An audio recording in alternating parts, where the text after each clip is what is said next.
ನಮ್ಮ ಚಾನೆಲ್ ವಿಡಿಯೋಗಳ ಹೆಚ್ಚಿನ ಮಾಹಿತಿಗಾಗಿ ಸಬ್ಸ್ಕ್ರೈಬ್ ಬಟನ್ಗೆ ಕ್ಲಿಕ್ ಮಾಡಿ ನಮ್ಮ ಚಾನೆಲ್ಗೆ ಸಬ್ಸ್ಕ್ರೈಬ್ ಮಾಡಿ. ಈ ವಿಡಿಯೋ ಇಷ್ಟವಾದಲ್ಲಿ ಲೈಕ್ ಮಾಡಿ, ಶೇರ್ ಮಾಡಿ ಹಾಗೂ ಕಮೆಂಟ್ ಮಾಡಿ. ಶಾಂತಿ ಬಾಪ್ ದಾದಾ ಮಧುಬನ ಮಧುರ ಮಕ್ಕಳೇ, ತಂದೆಯು ನಿಮಗೆ ಬೇಹದ್ದಿನ ಆಸ್ತಿಯನ್ನು ಕೊಡಲು ಬಂದಿದ್ದಾರೆ. ಇಂತಹ ಮಧುರ ತಂದೆಯನ್ನು ನೀವು ಪ್ರೀತಿಯಿಂದ ನೆನಪು ಮಾಡಿ ಆಗ ಪಾವನರಾಗಿ ಬಿಡುತ್ತೀರಿ. ಪ್ರಶ್ನೆ: ವಿನಾಶದ ಸಮಯವು ಎಷ್ಟು ಸಮೀಪಕ್ಕೆ ಬರುತ್ತಾ ಹೋಗುತ್ತದೆಯೋ ಅದರ ಚಿಹ್ನೆಗಳು ಏನಿರುತ್ತವೆ? ಉತ್ತರ: ವಿನಾಶದ ಸಮಯವು ಸಮೀಪಿಸುತ್ತಿದ್ದಂತೆ ಎಲ್ಲರಿಗೂ ನಮ್ಮ ಮನೆಯ ತಂದೆಯು ಬಂದು ಬಿಟ್ಟಿದ್ದಾರೆ ಎಂಬುದು ಅರ್ಥವಾಗುತ್ತಾ ಹೋಗುತ್ತದೆ. ಎರಡನೇದು, ಈಗ ಹೊಸ ಪ್ರಪಂಚದ ಸ್ಥಾಪನೆ, ಹಳೆಯ ಪ್ರಪಂಚದ ವಿನಾಶವಾಗಲಿದೆ. ಇದು ಅನೇಕರಿಗೆ ಸಾಕ್ಷಾತ್ಕಾರವಾಗುತ್ತದೆ. ಮೂರನೆಯದು, ಸನ್ಯಾಸಿಗಳು, ರಾಜರು ಮೊದಲಾದವರಿಗೆ ಜ್ಞಾನವೂ ಸಿಗುತ್ತದೆ. ನಾಲ್ಕನೆಯದು, ಬೇಹದ್ದಿನ ತಂದೆಯು ಬಂದಿದ್ದಾರೆ, ಅವರೇ ಸದ್ಗತಿಯನ್ನು ಕೊಡುವವರಾಗಿದ್ದಾರೆ ಎಂಬುದನ್ನು ಯಾವಾಗ ಕೇಳುವರೋ ಆಗ ಅನೇಕರು ಬರುವರು. 5, ವಾರ್ತಾಪತ್ರಿಕೆಗಳ ಮೂಲಕ ಅನೇಕರಿಗೆ ಸಂದೇಶ ಸಿಗುವುದು. 6ನೇದು, ನೀವು ಮಕ್ಕಳು ಆತ್ಮ ಅಭಿಮಾನಿಯಾಗುತ್ತಾ ಹೋಗುತ್ತೀರಿ. ಒಬ್ಬ ತಂದೆಯ ನೆನಪಿನಲ್ಲಿ ಅತೀಂದ್ರಿಯ ಸುಖದಲ್ಲಿರುತ್ತೀರಿ. ಗೀತೆ: ಈ ಪಾಪದ ಪ್ರಪಂಚದಿಂದ ನಮ್ಮನ್ನು ದೂರ ಕರೆದುಕೊಂಡು ಹೋಗು. ಓಂ ಶಾಂತಿ. ಆತ್ಮಿಕ ಮಕ್ಕಳೇ ಎಂದು ಯಾರು ಹೇಳುತ್ತಾರೆ ಮತ್ತು ಯಾರಿಗೆ ಹೇಳುತ್ತಾರೆ? ತಂದೆಯು ಪದೇ ಪದೇ ಆತ್ಮಿಕ ಮಕ್ಕಳೇ ಎಂದು ಏಕೆ ಹೇಳುತ್ತಾರೆ? ಏಕೆಂದರೆ ಈಗ ಆತ್ಮಗಳು ಹಿಂತಿರುಗಿ ಹೋಗಬೇಕಾಗಿದೆ. ಮತ್ತೆ ಯಾವಾಗ ಈ ಪ್ರಪಂಚದಲ್ಲಿ ಬರುತ್ತೀರೋ ಆಗ ಸುಖವಿರುತ್ತದೆ. ಆತ್ಮಗಳು ಈ ಶಾಂತಿ ಮತ್ತು ಸುಖದ ಆಸ್ತಿಯನ್ನು ಕಲ್ಪದ ಹಿಂದೆಯೂ ಪಡೆದಿದ್ದೀರಿ. ಈಗ ಮತ್ತೆ ಈ ಆಸ್ತಿಯು ಪುನರಾವರ್ತನೆಯಾಗುತ್ತಿದೆ.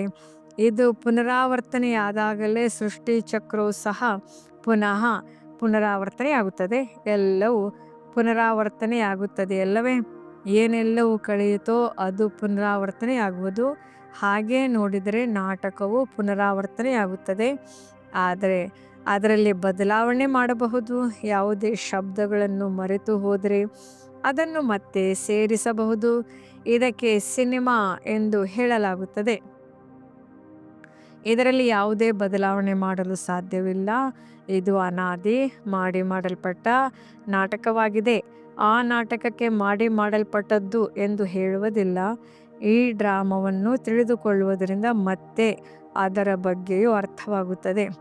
ಮಕ್ಕಳಿಗೆ ತಿಳಿದಿದೆ, ಯಾವ ನಾಟಕ ಇತ್ಯಾದಿಗಳನ್ನು ನೀವೀಗ ಮಾಡುತ್ತೇವೆಯೋ ಅದೆಲ್ಲವೂ ಅಸತ್ಯವಾಗಿದೆ. ಕಲಿಯುಗದಲ್ಲಿ ಯಾವ ವಸ್ತುಗಳನ್ನು ನೋಡುತ್ತೀರೋ ಅದು ಸತ್ಯಯುಗದಲ್ಲಿರುವುದಿಲ್ಲ. ಸತ್ಯಯುಗದಲ್ಲಿ ಏನೆಲ್ಲವೂ ಆಗಿತ್ತೋ ಅದು ಮತ್ತೆ ಸತ್ಯಯುಗದಲ್ಲೇ ಆಗುವುದು. ಈ ಹದ್ದಿನ ನಾಟಕಗಳು ಪುನಃ ಭಕ್ತಿ ಮಾರ್ಗದಲ್ಲಿ ರಚಿಸಲ್ಪಡುತ್ತವೆ. ಯಾವ ವಸ್ತು ಭಕ್ತಿ ಮಾರ್ಗದಲ್ಲಿ ಇರುತ್ತದೆಯೋ ಅದು ಜ್ಞಾನ ಮಾರ್ಗ, ಅರ್ಥಾತ್ ಸತ್ಯಯುಗದಲ್ಲಿರುವುದಿಲ್ಲ. ಅಂದಾಗ ಈಗ ಬೇಹದ್ದಿನ ತಂದೆಯಿಂದ ನೀವು ಆಸ್ತಿಯನ್ನು ಪಡೆಯುತ್ತಿದ್ದೀರಿ. ತಂದೆಯು ತಿಳಿಸಿದ್ದಾರೆ, ಮೊದಲನೇದಾಗಿ ಲೌಕಿಕ ತಂದೆಯಿಂದ ಮತ್ತು ಎರಡನೇದಾಗಿ ಪಾರಲೌಕಿಕ ತಂದೆಯಿಂದ ಆಸ್ತಿಯು ಸಿಗುತ್ತದೆ. ಬಾಕಿ ಯಾವ ಅಲೌಕಿಕ ಬ್ರಹ್ಮ ತಂದೆ ಇದ್ದಾರೆಯೋ ಅವರಿಂದ ಆಸ್ತಿಯೂ ಸಿಗೋದಿಲ್ಲ. ಇವರು ಸಹ ಪಾರಲೌಕಿಕ ತಂದೆಯಿಂದಲೇ ಆಸ್ತಿಯನ್ನು ಪಡೆಯುತ್ತಾರೆ. ಈ ಹೊಸ ಪ್ರಪಂಚದ ಆಸ್ತಿಯನ್ನು ಬೇಹದ್ದಿನ ತಂದೆಯೇ ಕೇವಲ ಇವರ ಮೂಲಕ ಕೊಡುತ್ತಾರೆ. ಇವರ ಮೂಲಕ ದತ್ತು ಮಾಡಿಕೊಳ್ಳುತ್ತಾರೆ. ಆದ್ದರಿಂದ ಇವರಿಗೆ ತಂದೆ ಎಂದು ಹೇಳುತ್ತೀರಿ. ಭಕ್ತಿ ಮಾರ್ಗದಲ್ಲಿಯೂ ಅಲೌಕಿಕ ಮತ್ತು ಲೌಕಿಕ ಮತ್ತು ಪಾರಲೌಕಿಕ ಇಬ್ಬರು ನೆನಪಿಗೆ ಬರುತ್ತಾರೆ. ಈ ಅಲೌಕಿಕ ತಂದೆಯ ನೆನಪು ಬರುವುದಿಲ್ಲ, ಏಕೆಂದರೆ ಇವರಿಂದ ಯಾವುದೇ ಆಸ್ತಿಯೂ ಸಿಗುವುದಿಲ್ಲ. ತಂದೆ ಎಂಬ ಶಬ್ದವು ಸರಿಯಾಗಿದೆ, ಆದರೆ ಈ ಬ್ರಹ್ಮರವರು ಸಹ ರಚನೆಯಲ್ಲವೇ? ರಚನೆಗೆ ರಚಯಿತನಿಂದ ಆಸ್ತಿಯು ಸಿಗುತ್ತದೆ. ನಿಮ್ಮನ್ನು ಸಹ ಶಿವತಂದೆಯು ರಚಿಸಿದ್ದಾರೆ. ಬ್ರಹ್ಮನನ್ನು ಅವರೇ ರಚಿಸಿದ್ದಾರೆ. ಆಸ್ತಿಯು ರಚಯಿತನಿಂದಲೇ ಸಿಗುತ್ತದೆ. ಅವರು ಬೇಹದ್ದಿನ ತಂದೆಯಾಗಿದ್ದಾರೆ. ಬ್ರಹ್ಮರವರ ಬಳಿ ಬೇಹದ್ದಿನ ಆಸ್ತಿ ಇದೆಯೇ? ತಂದೆಯು ಇವರ ಮೂಲಕ ಕುಳಿತು ತಿಳಿಸುತ್ತಾರೆ. ಇವರಿಗೂ ಆಸ್ತಿಯು ಸಿಗುತ್ತದೆ. ಆಸ್ತಿಯನ್ನು ಪಡೆದುಕೊಂಡು ನಿಮಗೆ ಕೊಡುತ್ತಾರೆಂದಲ್ಲ. ನೀವು ಇವರನ್ನು ನೆನಪು ಮಾಡಬೇಡಿ. ಈ ಬೇಹದ್ದಿನ ತಂದೆಯಿಂದ ನಿಮಗೆ ಆಸ್ತಿಯು ಸಿಗುತ್ತದೆ. ಲೌಕಿಕ ತಂದೆಯಿಂದ ಹದ್ದಿನ ಆಸ್ತಿ, ಪಾರಲೌಕಿಕ ತಂದೆಯಿಂದ ಬೇಹದ್ದಿನ ಆಸ್ತಿ ಎರಡೂ ನಿಗದಿಯಾಗಿ ಬಿಟ್ಟಿದೆ. ಶಿವ ತಂದೆಯಿಂದ ಆಸ್ತಿ ಸಿಗುತ್ತದೆ ಎಂಬುದು ಬುದ್ಧಿಯಲ್ಲಿ ಬರುತ್ತದೆ. ಬಾಕಿ ಬ್ರಹ್ಮ ತಂದೆಯ ಆಸ್ತಿ ಎಂದು ಹೇಳುವುದಿಲ್ಲ. ಬುದ್ಧಿಯಲ್ಲಿ ಆಸ್ತಿಯು ನೆನಪು ಬರುತ್ತದೆ ಅಲ್ಲವೇ? ತಂದೆಯಿಂದ ನಿಮಗೆ ಬೇಹದ್ದಿನ ರಾಜ್ಯ ಭಾಗ್ಯವು ಸಿಗುತ್ತದೆ. ಅವರು ದೊಡ್ಡ ತಂದೆಯಾಗಿದ್ದಾರೆ. ಇವರು ಅಂದರೆ ಬ್ರಹ್ಮ ನಿಮಗೆ ತಿಳಿಸುತ್ತಾರೆ, ನನ್ನನ್ನು ನೆನಪು ಮಾಡಬೇಡಿ, ನಿಮಗೆ ಆಸ್ತಿಯು ಸಿಗಲು ನನ್ನ ಬಳಿ ಏನೂ ಇಲ್ಲ. ಯಾರಿಂದ ಆಸ್ತಿಯು ಸಿಗಬೇಕಾಗಿದೆಯೋ ಅವರನ್ನು ನೆನಪು ಮಾಡಿ. ಅವರೇ ಹೇಳುತ್ತಾರೆ, ಮಕ್ಕಳೇ ನನ್ನನ್ನೊಬ್ಬನನ್ನೇ ನೆನಪು ಮಾಡಿ. ಲೌಕಿಕ ತಂದೆ ಆಸ್ತಿಗಾಗಿ ಎಷ್ಟೊಂದು ಜಗಳವೂ ನಡೆಯುತ್ತದೆ. ಇಲ್ಲಂತೂ ಯಾವುದೇ ಜಗಳದ ಮಾತಿಲ್ಲ. ತಂದೆಯನ್ನು ನೆನಪು ಮಾಡದಿದ್ದರೆ ಬೇಹದ್ದಿನ ಆಸ್ತಿಯೂ ಸಹ ಸಿಗುವುದಿಲ್ಲ. ತಂದೆಯು ತಿಳಿಸುತ್ತಾರೆ, ತಮ್ಮನ್ನು ಆತ್ಮನೆಂದು ತಿಳಿಯಿರಿ. ನೀವು ತಮ್ಮನ್ನು ಆತ್ಮನೆಂದು ತಿಳಿದು ನನ್ನನ್ನು ನೆನಪು ಮಾಡಿದರೆ ವಿಶ್ವದ ರಾಜ್ಯಭಾಗ್ಯ ಸಿಗುತ್ತದೆ ಎಂದು ಈ ರಥಕ್ಕೂ ಅಂದರೆ ಬ್ರಹ್ಮ ಹೇಳುತ್ತಾರೆ. ಇದಕ್ಕೆ ನೆನಪಿನ ಯಾತ್ರೆ ಎಂದು ಹೇಳಲಾಗುತ್ತದೆ. ದೇಹದ ಎಲ್ಲ ಸಂಬಂಧಗಳನ್ನು ಬಿಟ್ಟು ತಮ್ಮನ್ನು ಆಶ್ಚರ್ಯ ಆತ್ಮನೆಂದು ತಿಳಿಯಬೇಕಾಗಿದೆ. ಇದರಲ್ಲಿಯೇ ಪರಿಶ್ರಮವಿದೆ. ವಿದ್ಯೆಗಾಗಿ ಏನಾದರೂ ಪರಿಶ್ರಮ ಪಡಬೇಕಲ್ಲವೇ? ಈ ನೆನಪಿನ ಯಾತ್ರೆಯಿಂದ ನೀವು ಪತಿತರಿಂದ ಪಾವನರಾಗುತ್ತೀರಿ. ಆ ಯಾತ್ರೆಯನ್ನು ಶರೀರದಿಂದ ಮಾಡುತ್ತಾರೆ. ಇದು ಆತ್ಮದ ಯಾತ್ರೆಯಾಗಿದೆ. ನಿಮ್ಮ ಯಾತ್ರೆಯ ಪರಂಧಾಮಕ್ಕೆ ಹೋಗುವುದಕ್ಕಾಗಿ ಇದೆ. ಪರಂಧಾಮ ಅಥವಾ ಮುಕ್ತಿಧಾಮಕ್ಕೆ ಈ ಪುರುಷಾರ್ಥವಿಲ್ಲದೆ ಯಾರು ಹೋಗಲು ಸಾಧ್ಯವಿಲ್ಲ. ಯಾರು ಚೆನ್ನಾಗಿ ನೆನಪು ಮಾಡುವರೋ ಅವರೇ ಹೋಗುತ್ತಾರೆ ಮತ್ತು ಶ್ರೇಷ್ಠ ಪದವಿಯನ್ನು ಅವರೇ ಪಡೆಯುತ್ತಾರೆ. ಎಲ್ಲರೂ ಅವಶ್ಯವಾಗಿ ಹೋಗುತ್ತಾರೆ, ಆದರೆ ಅವರು ಪತಿತರಲ್ಲವೇ? ಆದ್ದರಿಂದ ಕೂಗುತ್ತಾರೆ. ಆತ್ಮವು ನೆನಪು ಮಾಡುತ್ತದೆ. ತಿನ್ನುವುದು, ಕುಡಿಯುವುದು ಎಲ್ಲವನ್ನು ಆತ್ಮವೇ ಮಾಡುತ್ತದೆ ಅಲ್ಲವೇ? ಈ ಸಮಯದಲ್ಲಿ ನೀವು ದೇಹಿ ಅಭಿಮಾನಿಗಳಾಗಬೇಕಾಗಿದೆ. ಇದೇ ಪರಿಶ್ರಮವಿದೆ. ಪರಿಶ್ರಮವಿಲ್ಲದೆ ಏನು ಸಿಗುವುದಿಲ್ಲ. ಇದು ಸಹಜವೂ ಆಗಿದೆ. ಆದರೆ ಮಾಯೆಯ ವಿರೋಧವಾಗುತ್ತದೆ. ಯಾರ ಅದೃಷ್ಟವು ಚೆನ್ನಾಗಿರುವುದೋ ಅವರು ಇದರಲ್ಲಿ ಬಹಳ ಬೇಗನೆ ತೊಡಗುತ್ತಾರೆ. ಕೆಲವರು ತಡವಾಗಿಯೂ ಬರುತ್ತಾರೆ. ಒಂದು ವೇಳೆ ಬುದ್ಧಿಯಲ್ಲಿ ಇದು ಸರಿಯಾಗಿ ಕುಳಿತುಕೊಂಡರೆ ನಾನು ಈ ಆತ್ಮಿಕ ಯಾತ್ರೆಯಲ್ಲಿಯೇ ತೊಡಗಿಬಿಡುತ್ತೇನೆಂದು ಹೇಳುತ್ತಾರೆ. ಈ ರೀತಿ ತೀವ್ರ ವೇಗದಿಂದ ತೊಡಗುವುದಾದರೆ ಅಂಥವರು ಬಹಳ ಚೆನ್ನಾಗಿ ಓಡಬಲ್ಲರು. ಮನೆಯಲ್ಲಿದ್ದರೂ ಸಹ ಇದು ಬಹಳ ಒಳ್ಳೆಯ ಮಾತೆಂದು ಬುದ್ಧಿಯಲ್ಲಿ ಬರುತ್ತದೆ. ನಾನು ತನ್ನನ್ನು ಆತ್ಮನೆಂದು ತಿಳಿದು ಪತಿತ ಪಾವನ ತಂದೆಯನ್ನು ನೆನಪು ಮಾಡುತ್ತೇನೆ. ತಂದೆಯ ಆದೇಶದಂತೆ ನಡೆದಿದ್ದೆ ಆದರೆ ಪಾವನರಾಗಬಹುದು. ಅವಶ್ಯವಾಗಿ ಆಗುತ್ತೀರಿ. ಪುರುಷಾರ್ಥದ ಮೇಲೆ ಅವಲಂಬಿಸಿದೆ. ಇದು ಬಹಳ ಸಹಜವೂ ಆಗಿದೆ. ಭಕ್ತಿ ಮಾರ್ಗದಲ್ಲಂತೂ ಬಹಳ ಪರಿಶ್ರಮವಿರುತ್ತದೆ. ನಾವೀಗ ಹಿಂತಿರುಗಿ ತಂದೆ ಬಳಿ ಹೋಗಬೇಕು. ಮತ್ತೆ ಇಲ್ಲಿ ಬಂದು ವಿಷ್ಣುವಿನ ಮಾಲೆಯಲ್ಲಿ ಪೂರ್ಣಿಸಲ್ಪಡಬೇಕೆಂದು ನಿಮ್ಮ ಬುದ್ಧಿಯಲ್ಲಿದೆ. ಮಾಲೆಯು ಬ್ರಹ್ಮನದೂ ಇದೆ, ವಿಷ್ಣುವಿನದೂ ಇದೆ, ರುದ್ರಮಾಲೆಯೂ ಇದೆ. ಮೊಟ್ಟ ಮೊದಲು ಇವರು ಹೊಸ ಸೃಷ್ಟಿಯವರಲ್ಲವೇ? ಉಳಿದೆಲ್ಲರೂ ಕೊನೆಯಲ್ಲಿ ಬರುತ್ತಾರೆ, ಅಂದರೆ ಕೊನೆಯಲ್ಲಿ ಪೂರ್ಣಿಸಲ್ಪಡುತ್ತಾರೆ. ನಿಮ್ಮ ಕುಲ ಯಾವುದೆಂದು ಕೇಳುತ್ತಾರೆ. ಆಗ ವಿಷ್ಣುವಿನ ಕುಲವೆಂದು ಹೇಳಿರಿ. ನಾವು ಮೂಲತಃ ವಿಷ್ಣು ಕುಲದವರಾಗಿದ್ದೆವು, ನಂತರ ಕ್ಷತ್ರಿಯ ಕುಲದವರಾದೆವು. ಮತ್ತೆ ಅದರಿಂದ ಶಾಖೆಗಳು ಅಂದರೆ ಮನೆತನ ಹೊರಡುತ್ತವೆ. ಅದು ಹೇಗೆ ಎಂಬುದನ್ನು ಈ ಜ್ಞಾನದಿಂದ ನೀವು ತಿಳಿದುಕೊಳ್ಳುತ್ತೀರಿ. ಮೊಟ್ಟ ಮೊದಲು ರುದ್ರಮಾಲೆಯಾಗುತ್ತದೆ. ಇದು ಉತ್ತಮ ವಂಶಾವಳಿಯಾಗಿದೆ. ತಂದೆಯು ತಿಳಿಸಿದ್ದಾರೆ, ನಿಮ್ಮದು ಬಹಳ ಶ್ರೇಷ್ಠ ಕುಲವಾಗಿದೆ. ಇದು ಸಹ ನಿಮಗೆ ತಿಳಿದಿದೆ. ಇಡೀ ಪ್ರಪಂಚಕ್ಕೆ ಖಂಡಿತ ಸಂದೇಶ ತಲುಪುವುದು ಹೇಗೆ? ಕೆಲವರು ಹೇಳುತ್ತಾರೆ, ಭಗವಂತನು ಎಲ್ಲಿಯೋ ಖಂಡಿತ ಬಂದಿದ್ದಾರೆ, ಆದರೆ ಅರ್ಥವಾಗುತ್ತಿಲ್ಲ. ಕೊನೆಗೊಂದು ದಿನ ಎಲ್ಲರಿಗೆ ಅರ್ಥವಾಗುವುದು. ವಾರ್ತಾ ಪತ್ರಿಕೆಗಳಲ್ಲಿ ಬರುವುದು. ಈಗಿನ್ನೂ ಬಹಳ ಸ್ವಲ್ಪವೇ ಹಾಕುತ್ತಾರೆ. ಒಂದು ಪತ್ರಿಕೆಯನ್ನು ಎಲ್ಲರೂ ಓದುತ್ತಾರೆಂದಲ್ಲ, ಗ್ರಂಥಾಲಯದಲ್ಲಿ ಓದಬಹುದು. ಕೆಲವರು 2-3 ಪತ್ರಿಕೆಗಳನ್ನು ಓದುತ್ತಾರೆ, ಕೆಲವರು ಓದುವುದೇ ಇಲ್ಲ. ಇದು ಎಲ್ಲರಿಗೂ ಅರ್ಥವಾಗಲೇಬೇಕಾಗಿದೆ. ತಂದೆಯು ಬಂದಿದ್ದಾರೆ. ವಿನಾಶದ ಸಮಯವು ಸಮೀಪವಾದಾಗ ಎಲ್ಲವೂ ಅರ್ಥವಾಗುವುದು. ಹೊಸ ಪ್ರಪಂಚದ ಸ್ಥಾಪನೆ, ಹಳೆಯದರ ವಿನಾಶವಾಗುತ್ತದೆ. ಅನೇಕರಿಗೆ ಸಾಕ್ಷಾತ್ಕಾರವೂ ಆಗಬಹುದು. ನೀವು ಸನ್ಯಾಸಿಗಳು, ರಾಜರ ಮೊದಲಾದವರಿಗೆ ಜ್ಞಾನ ಕೊಡಬೇಕಾಗಿದೆ. ಅನೇಕರಿಗೆ ಸಂದೇಶ ಸಿಗಬೇಕಾಗಿದೆ. ಯಾವಾಗ ಬೇಹದ್ದಿನ ತಂದೆಯು ಬಂದಿದ್ದಾರೆ, ಅವರೇ ಸದ್ಗತಿಯನ್ನು ಕೊಡುವರಾಗಿದ್ದಾರೆ ಎಂಬುದನ್ನು ಕೇಳುವರೋ ಆಗ ಅನೇಕರು ಬರುವರು.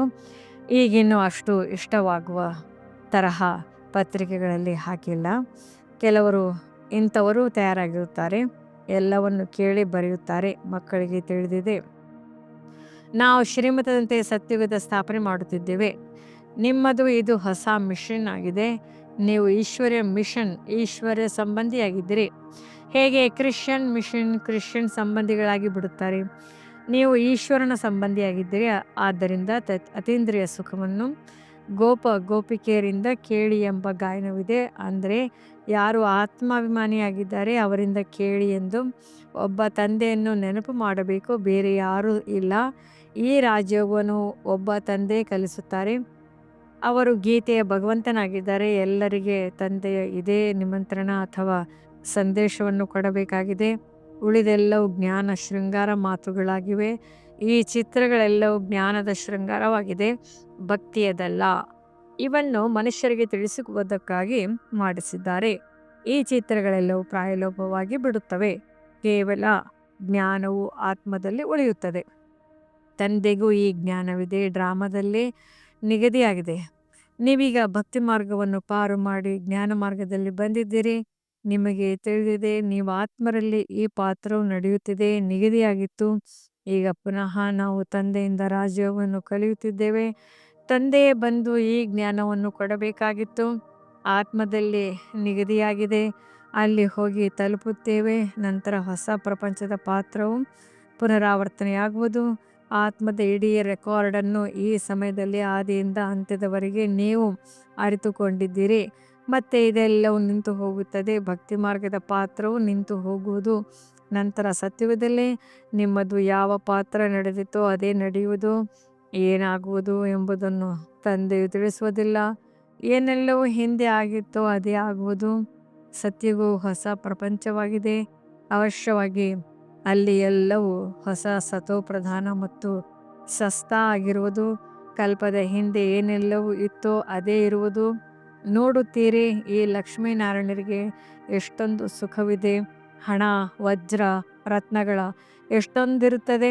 ಹಣವಿದ್ದರೆ ಸುಖವೂ ಇರುತ್ತದೆ. ಅದನ್ನು ಇಲ್ಲಿ ನೀವು ಹೋಲಿಸಿ ನೋಡಬಹುದು. ಸತ್ಯುಗದಲ್ಲಿ ಇದು ಸಾಧ್ಯವಿಲ್ಲ.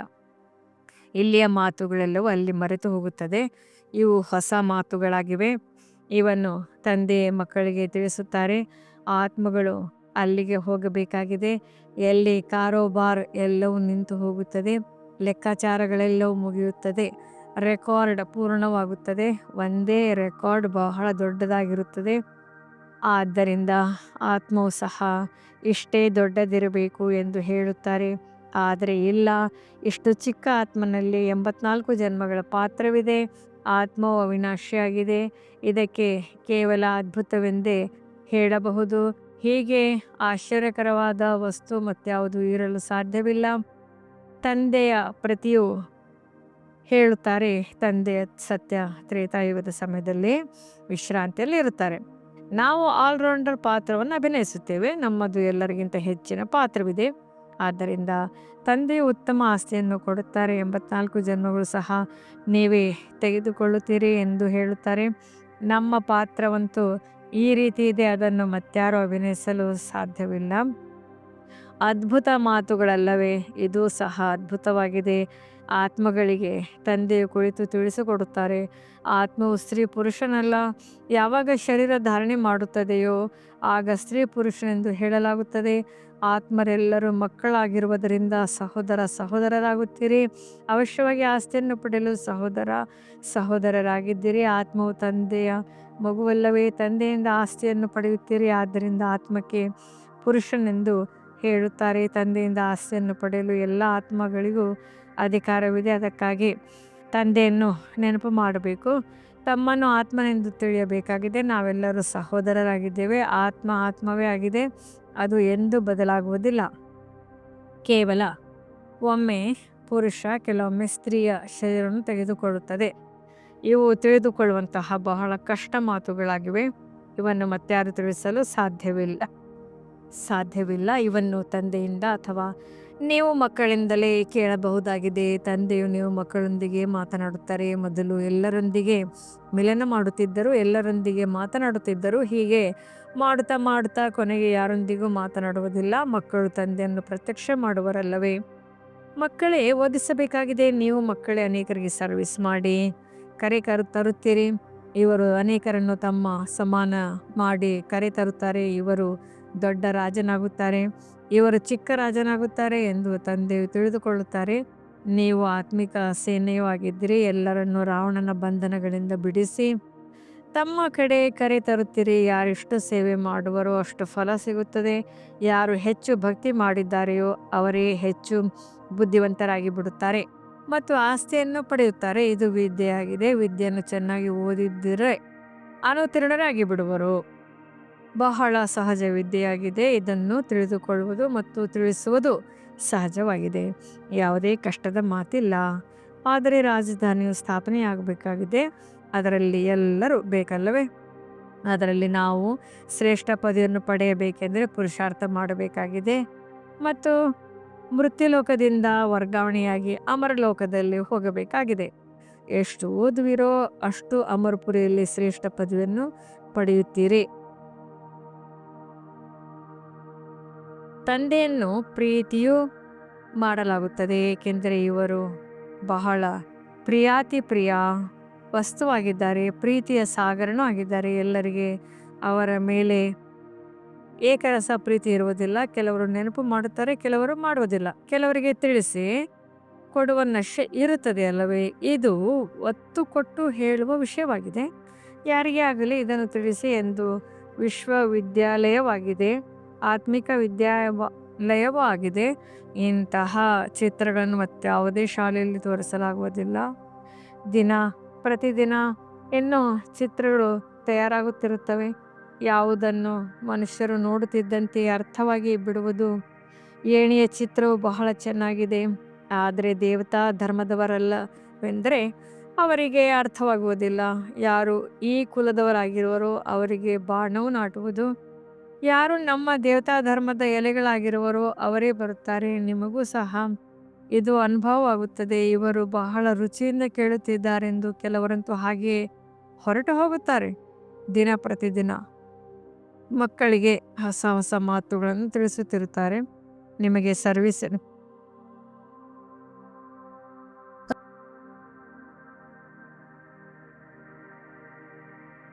ಸರ್ವಿಸಿನ ಉಮಂಗವಿರಬೇಕು. ಯಾರು ಸರ್ವಿಸ್ನಲ್ಲಿ ತತ್ಪರರಾಗಿರುವರೋ ಅವರೇ ಹೃದಯವನ್ನು ಏರುತ್ತಾರೆ ಮತ್ತು ಸಿಂಹಾಸನವನ್ನು ಏರುತ್ತಾರೆ. ಮುಂದೆ ಹೋದಂತೆ ನಿಮಗೆ ಎಲ್ಲವೂ ಸಾಕ್ಷಾತ್ಕಾರವಾಗುತ್ತಿರುತ್ತದೆ.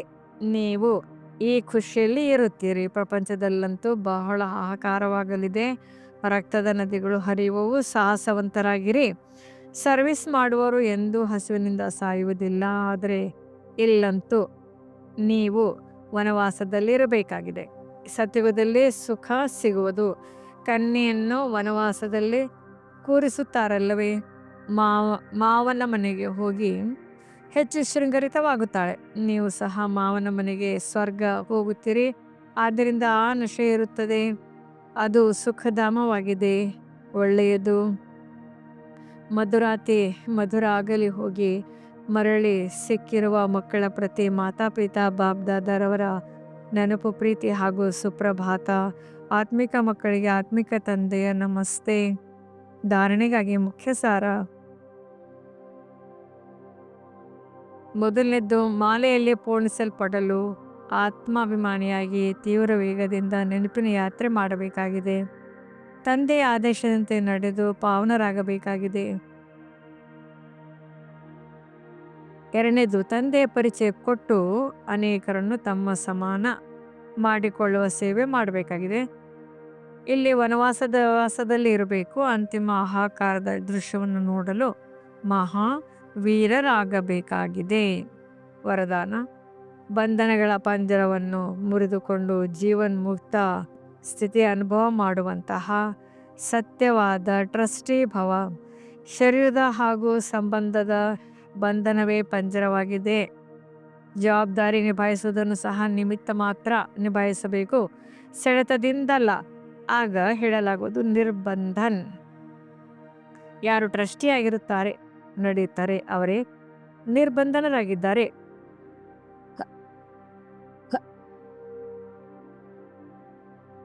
ಒಂದು ವೇಳೆ ಯಾರಾದರೂ ತನ್ನತನದ ಬಿದ್ದಲ್ಲಿ ಪಂಜರದೊಳಗಿರುವಿರಿ, ಆಗ ಪಂಜರದ ಮೈನಾ ಹಕ್ಕಿಯಿಂದ ಫರಿಸ್ತಾ ಆಗಿದ್ದರೆ ಆದ್ದರಿಂದ ಎಲ್ಲೂ ಸ್ವಲ್ಪವೂ ಸಹ ಬಂಧನ ಇರಬಾರ್ದು. ಮನಸ್ಸಿನ ಬಂಧನವೂ ಇಲ್ಲ. ಏನು ಮಾಡುವುದು, ಹೇಗೆ ಮಾಡುವುದು, ಇಚ್ಛೆ ಪಡುವೆ ಆದರೆ ಆಗುತ್ತಿಲ್ಲ. ಇದು ಸಹ ಮನಸ್ಸಿನ ಬಂಧನವಾಗಿದೆ. ಯಾವಾಗ ಮರ್ಜೀವ ಆದಿರಿ ಆಗ ಎಲ್ಲ ಪ್ರಕಾರದ ಬಂಧನ ಸಮಾಪ್ತಿ. ಸದಾ ಜೀವನ್ಮುಕ್ತ ಸ್ಥಿತಿಯ ಅನುಭವ ಆಗುತ್ತಿರಬೇಕು.